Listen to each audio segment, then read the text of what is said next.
நீங்க வாசிக்கிற பைபிள், நீங்க கேட்கிற இந்த வசனத்துல ஆசீர்வாதம் இருக்குது.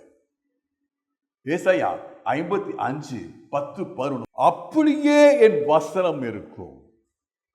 எப்படி ஒரு விதையில ஒரு ஜீவன் இருக்கு, அந்த விதையில ஜீவன் இருக்கனால தான் அது செடியாகி மரமாகி பழம்லாம் கொடுக்குது, எல்லாம் பண்ணுது. அதே போல அப்படியே என் அருமையான சகோதரரே, நீங்க வச்சிருக்க இந்த வசனம், நீங்க வச்சிருக்க பைபிள்ல உள்ள ஒவ்வொரு வார்த்தையிலும் ஜீவன் இருக்குது. அந்த ஜீவன் என்ன செய்வா? கர்த்தர் விரும்புகிறதை உங்க வாழ்க்கையில நிறைவேற்றும். ஆமென், ஹல்லேலூயா. இன்னைக்கு உங்க வாழ்க்கைய திருப்புறதுக்கு கர்த்தர் சில வசனங்கள் கொண்டாந்து தர்றார். அந்த ஒவ்வொரு வசனத்தின் வார்த்தை அதுல ஜீவன் இருக்குது, உங்க லைஃபை டிரான்ஸ்ஃபார்ம் பண்ணுது. ஹல்லேலூயா. நான் ஏன் இவ்வளவு அடுத்த திருத்தம் சொல்றேன்னா, நான் இன்னைக்கு உயிரோடு இருப்பதற்கு காரணம் கர்த்தருடைய வார்த்தை. எனக்கு ஒரு வாக்குத்தத்தம் கிடைச்சிச்சு. நான் அப்பதான் ஆண்டவருக்கு வந்திருந்தேன். ஆதியாகமம் 28:15, நான் உனக்கு சொன்னதை செய்யும்போது உன்னை கைவிடுவதில்லை. எனக்கு வசனம் புரியல. நான் அப்பதான் ஆண்டவருக்கு வந்திருக்கிறேன். வாழ்க்கை சந்தோஷமா இருக்கு. ஆண்டவர் சொல்றாரு, உன்னை கைவிடுவதில்லை. கர்த்தர் வசனம் சொல்லுது, உன்னை கைவிடுவதில்லை. நான் உனக்கு சொன்னது, எனக்கு ஆண்டவர் குறிப்பா இது சொன்னமா தெரியாது, எனக்கு ஒன்றும் புரியல. ஆனாலும் ஆண்டவரே ஒரு வார்த்தைக்காக நன்றி அப்பா. ஒரு வாரம் கழிச்சு எதிர்பாராத விதத்துல எனக்கு ஒரு அகோரமான ஒரு இரத்த கசிவு வியாதி. காலையில் கோயிலுக்கு எந்திரிச்சு போய் முகத்தை கழுவுறேன், வாயில ரத்தம் பாலம் உறைந்து கீழே விழுகுது.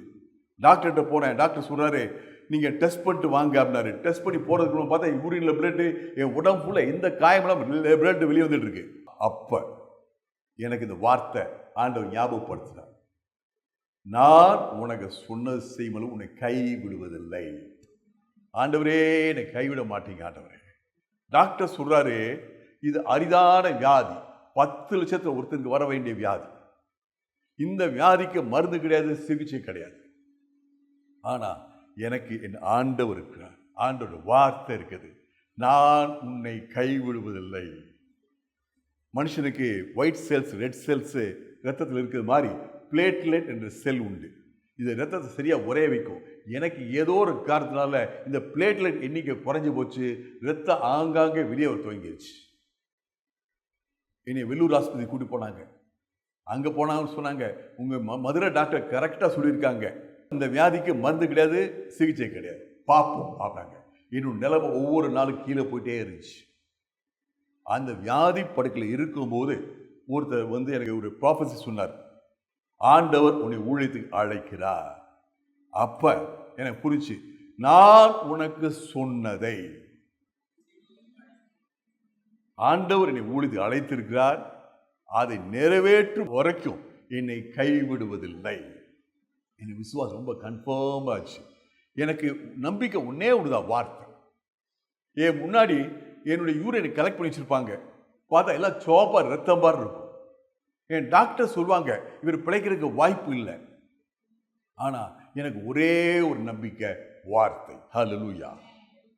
நான் உனக்கு சொன்னதை செய்யும் அளவுக்கு உன்னை கை விடுவதில்லை. ஹல்லேலூயா. நான் பேங்க்ல ஒர்க் பண்ணிருந்தேன். நானும் ஜேசஸ் ஐயா ஸ்டேட் பேங்க்ல ஒர்க் பண்ணிட்டு இருந்தோம். பேங்க்ல இருப்போம், அங்கங்க ஓடிட்டு இருப்போம். நான் ஆஸ்பத்திரியில் போய் 24 மணி நேரமும் ஆண்டோட பாதத்தில் இருந்துட்டேன். ஆண்டவரே, இந்த நாட்கள்ல எனக்கு நீங்க அபிஷேகம் தாங்கப்பா. ஆண்டவரே, இந்த நாட்கள்ல எனக்கு சுகம் தாங்கப்பா. 2 காரியங்கள் ஜெபிச்சுட்டு இருந்தேன். ஒரு நாள் காலையில என் பிரைவேட் ரூம்ல எந்திரிக்க நேரத்துல சுமார காலை 4 மணிக்கு முழிச்சிருந்தேன். என் ரூம்குள்ள யாராவது வரமா தெரிஞ்சு, சுரேஷ் உனக்கு என்ன வேணும்னு கேட்டார். நான் சொன்னேன், எனக்கு அபிஷேகம் வேணும்னு சொன்னேன். சொன்ன ஒரு பிரைட் லைட் என் உடம்புல அப்படியே பாஞ்சிச்சு. கையில டார்ச் அடிச்சா கை இப்படி பிங்கா இருக்கும், அந்த மாதிரி உடம்பே ஒரு பிங்கா, ஒரு மென்மையான ஒரு அதிர்வு. சில வினாடிகள். கொஞ்ச நேரம் கழிச்சு என் மனைவியை கூப்பிட்டு சொன்னேன், நான் இந்த மாதிரி ஒரு அனுபவத்துக்குள்ள போனேன், இந்த ரூம் பூட்டி இருந்துச்சு, யார் வரலேன்னு எனக்கு தெரியும், ஆனா நான் கனவு காணலேன்னு எனக்கு நல்லா தெரியும் சொன்னேன். என் மனைவி சொன்னாங்க, நீங்க 2 காரியங்களுக்காக ஜெபிச்சீங்க. அபிஷேகம். கர்த்தர் உங்களை ஒளியினால் அபிஷேகத்திருக்கிறார். கர்த்தருடைய வல்லமை உங்க சரீரத்தில் பாய்ந்து போயிருக்குது. ஆகவே உங்க சரீரத்தில் உள்ள வியாதியும் நீங்கி இருக்கும். நாங்கள் அதை விசுவாசித்தோம். அன்னைக்கு காலையில் சுமார் ஒரு 7 மணி 8 மணிக்கு லேப் டெக்னீஷியன் வந்து பிளட் எடுத்தாங்க. அப்போ மனைவி சொன்னாங்க, இதான் உண்மையான டெஸ்ட். உங்களுடைய ஒவ்வொரு பிளட் டெஸ்ட்லையும் உங்கள் நிலைமை கீழே போயிட்டே தான் இருக்கு. இன்னைக்கு பார்ப்போம், ஆண்டவர் நீங்கள் நம்மோட பேசுவார் அப்படின்னு. அன்னைக்கு சாயங்காலம் ஜூனியர் டாக்டர் 7 மணி போல வந்தார். சுரேஷ், உங்கள் மெடிக்கல் ஹிஸ்டரியில் ஒரு டேர்னிங் பாயிண்ட். இது வரைக்கும் கீழே போயிட்டே இருந்த பிளட் பிளேட்லெட் கவுண்ட் முதல் முறையாக உயர துவங்கிற்று. நாளை காலையில் சீஃப் உங்கள்கிட்ட பேசுவார். அடுத்த நாள் காலையில் சீஃப் வந்தார். அவர் சொன்னார், நாங்கள் இந்த மாதிரி ஒரு திருப்பதியை எதிர்பார்க்கவே இல்லை, உங்களுக்கு என்னமோ நடந்துருச்சு. ஒரு வாரம் நாங்கள் எல்லாவற்றையும் ஒத்தி போடுறோம். நீங்கள் இந்த ஆஸ்பத்திரிக்கு வந்ததே மோசமான நிலைமை வந்தீங்க, அந்த லெவலுக்கு வந்தால் கூட உங்களை டிஸ்சார்ஜ் பண்ணுறோம், அப்புறம் பார்த்துக்குருவோம் அப்படின்னார். எங்களுடைய ஃபெய்த் ரொம்ப கன்ஃபார்மாக இருந்துச்சு. நாங்கள் ரிட்டர்ன் ஜேர்னிக்கு டிக்கெட்லாம் புக் பண்ணது வாங்கிட்டோம். அடுத்த வாரம் டெஸ்ட் எடுத்தாங்க. நான் பூர்ண சுகத்தை பெற்றேன். ஹல்லேலூயா. ஆம் பிரியமானவர்களே, கர்த்தருடைய வார்த்தையில ஜீவன் இருக்குது. ஈசாக்கு அதை புரிந்து கொண்டான். கர்த்தர் சொன்னாரு, நான் சொல்ற தேசத்துல இரு, நான் உன்னோட இருப்பேன், உன்னை ஆசீர்வதிப்பேன். அவருடைய கண்கள் சொன்னது, கூட்டம் கூட்டமா ஜனங்க போறாங்களே எகிப்துக்கு. அவருடைய கண்கள் சொல்லுது, ஐயோ நான் இருக்க தேசத்தை பாரு, இது பாலைவனம் போல இருக்கே. அவருடைய காது கேட்குது, மிச்சவங்க சொல்றது, வா வா போவோம் போ, சீக்கிரம் போவோம், இங்க இருக்க முடியாது. ஆனா எல்லாரும் தள்ளிவிட்டு, ஆண்டவரே உடைய வார்த்தை வாழ்க்கையில நிறைவேறுவதாக. அவனுக்கு முன்னாடி ஒரு காட்சி, கண்கள் விசுவாச காட்சி. ஆண்டவர் அவனுக்கு அமோக விளைச்சலை கொடுக்கிற காட்சி. ஹல்லேலூயா.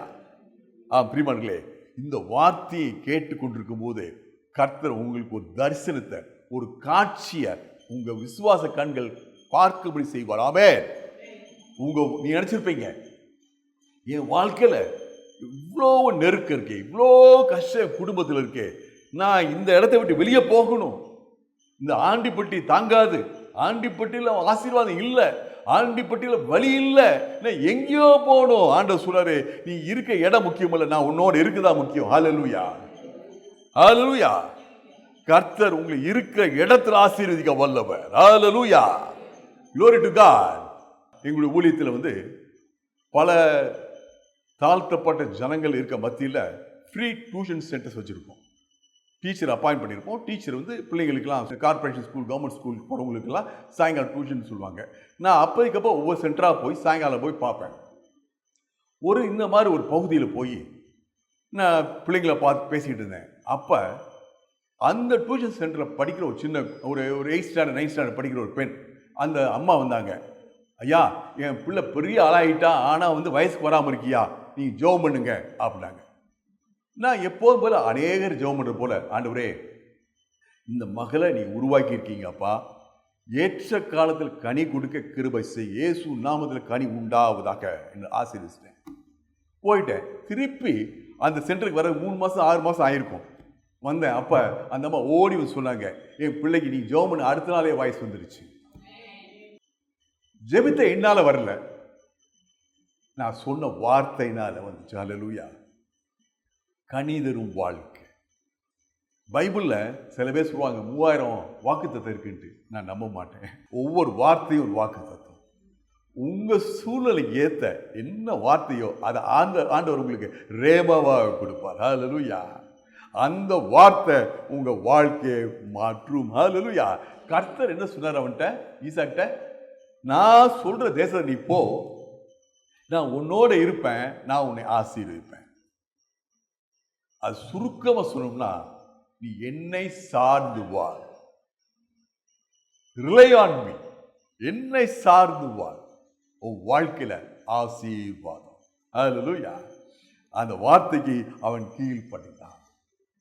ரோமர் 12ஆம் அதிகாரம் 2ஆம் வசனம். நீங்க உலகத்துக்கு ஒத்த வேஷம் தெரியாமல், இங்கிலீஷ் பைபிள் ரொம்ப நல்லா இருக்கும். Do not conform to the world.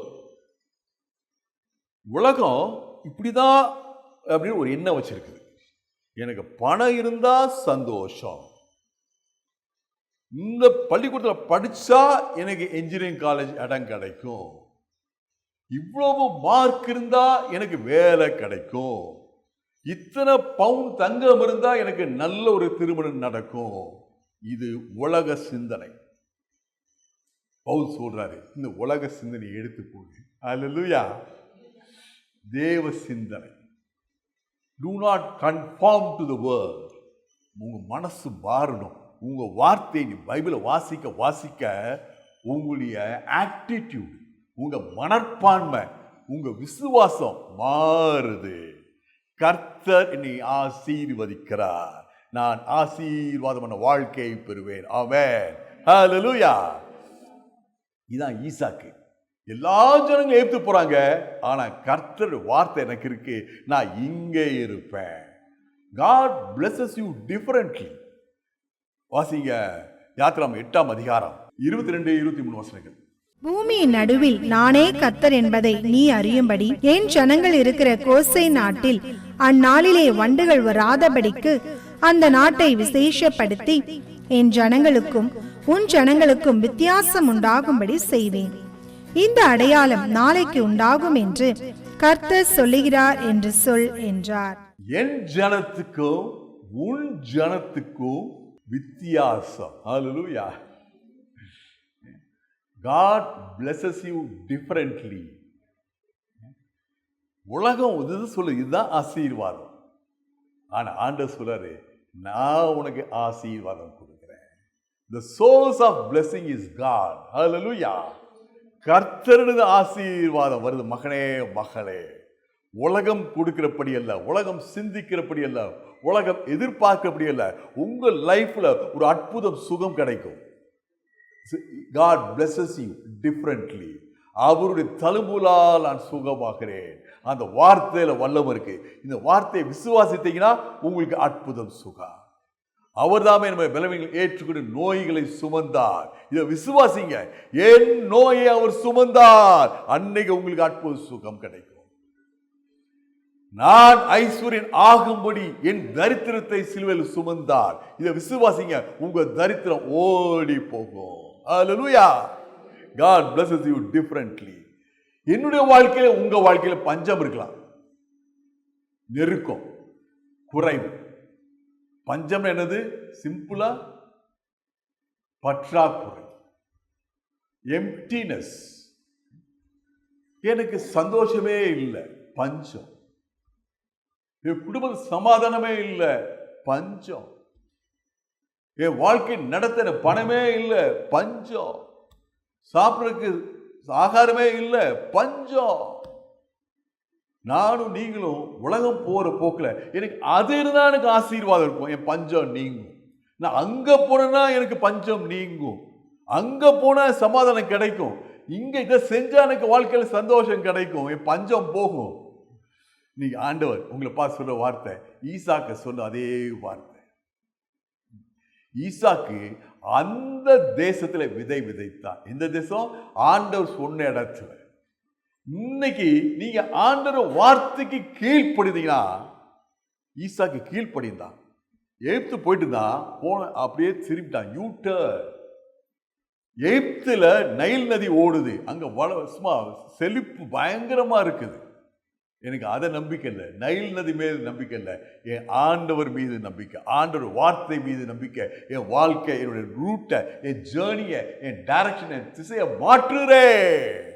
கர்த்தர் அவனை பார்த்தார், அவன் விதை விதைத்தான், கர்த்தர் அவனை ஆசீர்வதித்தார். ஹல்லேலூயா. லேவியாகமம் 26ஆம் அதிகாரம் 9-10 வசனங்கள். நான் உங்கள் மேல் கண்ணோக்கமாயிருந்து உங்களை பழுகவும் பெருகவும் பண்ணி உங்களோடு என் உடன்படிக்கையை திடப்படுத்துவேன். போன வருஷத்து பழைய தானியத்தை சாப்பிட்டு புதிய தானியத்துக்கு இடம் உண்டாகும்படி பழையதை விலக்குவீர்கள். இந்த வார்த்தை என்ன சொல்லுது? நான் உங்கள் மீது என்னமா சொல்லுது வார்த்தை? கண்ணோட்டமாய். கர்த்தருடைய கண்கள் உங்களை நோக்கி பார்க்குது. என் அருமையான சகோதரே சகோதரியே, உங்க சூழ்நிலைய, உங்களுடைய வாழ்க்கையில் உள்ள வறட்சிய, குடும்பத்தில் உள்ள பிரச்சனைய, மன வாழ்க்கையில் உள்ள போராட்டத்தை, பிள்ளைகள் மத்தியில் உள்ள விஷயங்களை எல்லாவற்றையும் பார்க்குது கண்கள். God is looking at you. கரிசனையோட, அன்போட தன்னுடைய வல்லமை விளங்க செய்ய கர்த்தருடைய கண்கள் உங்க வாழ்க்கையை பார்த்து கொண்டு. ஆமென் சொல்லுங்க. ஹல்லேலூயா. உங்களை பலுகவும் பெருகவும். ஹல்லேலூயா. கர்த்தர் எதை விரும்புறாரு? நீங்க பலுகணும், நீங்க பெருகணும். இன்னொரு சேர்த்து சொல்றீங்களா? நான் பலுகுவேன், நான் பெருகுவேன். அதாவது I will become fruitful, I will become large, I will multiply. Fruitful, multiply. ஆதியாகமம் 1:28 வாசிங்க. பின்பு தேவன் அவர்களை நோக்கி, நீங்கள் பலுகி பெருகி பூமியை நிரப்பி அதை கீழ்ப்படுத்தி சமுத்திரத்தின் மச்சங்களையும் ஆகாயத்து பறவைகளையும் பூமியின் மேல் நடமாடுகிற சகல ஜீவ ஜந்துக்களையும் ஆண்டு கொள்ளுங்கள் என்று சொல்லி தேவன் அவர்களை ஆசீர்வதித்தார். ஆண்டவர் மனிதரை முதல் ஆசீர்வதித்து சொன்ன வார்த்தை என்ன சொன்னாரு? நீங்கள் பழுகி பெருகணும். ஆமென். ஆண்டவர் எதை விரும்புறாரு? அன்மா ஐயா எதை விரும்புறாரு? நீங்க பழுகணும், நீங்க ஐஸ்வர்யன் ஆகணும், மகா பெரியவன் ஆகணும், வர வர விருத்தி அடையணும். ஹல்லேலூயா. இன்னைக்கு 29ஆம் தேதி அல்மாரா பார்த்தீங்கன்னா போன மாசம் சம்பளம் அப்படியே உட்கார்ந்து இருக்கணும். ஆமென். உங்க பலசருக்கு பெட்டியை திறந்தீங்கன்னா போன மாசம் வாங்க இன்னும் அப்படியே இருக்கே. ஃப்ரிட்ஜை திறந்தீங்கன்னா வைக்கிறதுக்கு இடமே இல்லையே. ஆண்டவர் முன்னாடி ஒரு படத்தை வைக்கிறார், உங்க ஃப்ரிட்ஜை காமிக்கிறார், இடமே இல்லை. நீங்க வேற ஆப்பிள் வாங்கிட்டு வந்துட்டீங்க, நான் போன மாசம் வாங்கின ஆரஞ்சு என்ன உட்கார்ந்து இருக்கு. அதான் சொல்றாரு, போன வருஷம் அறுவடை பண்ணது இன்னும் உட்கார்ந்து இருக்கு. இப்ப புதுசு ஆளுக்க மூட வந்து லாரி வந்து நின்றுச்சே. எங்க போறது இடம்? சரி, ஏத்து வீட்டுக்காரங்க ஒரு 5 முடவை கொடு, சரி பக்கத்து வீட்டுக்காரங்க ஒரு 10 முடவை கொடு, பரவாயில்ல அங்க ஒரு பள்ளிக்கூடம் இருக்க அவங்களுக்கு ஒரு 2 முடி தள்ளு. அப்படி ஆசீர்வாதம் வாழ்க்கையில வரும். ஆமென். எத்தனை பேருக்கு ஆமென் சொல்ல முடியுது? ஆமென். ஹல்லேலூயா. இதான் ஈசாக்கினுடைய ஆசீர்வாதம். இந்த வசனத்துடைய சாராம்சம் எங்க இருக்கு? கர்த்தர் அவனை ஆசீர்வதிக்கிறார். கர்த்தர் உங்க வாழ்க்கை ஆசீர்வதிக்கும் போது வழிந்து ஓடுகிற அனுபவம். கர்த்தருடைய கண்கள் உங்க மீது கவனமா இருக்கிறது, நோக்கமா இருக்கிறது. It's a God of compassion and love. கர்சனையோட பார்க்கிறாரு. என் மகன் என் நேரம் வார்த்தையை சொல்லிக்கொண்டே இருக்காளே, என் மகன் எப்போதும் வார்த்தையை விசுவாசித்துக் கொண்டே இருக்கிறாரு. இவன் வாழ்க்கையில நான் அற்புதம் செய்வேன், களஞ்சியங்கள் நிரம்பி வழிந்து ஓடும். ஹல்லேலூயா. வர வர விருத்தி. ஆமென்.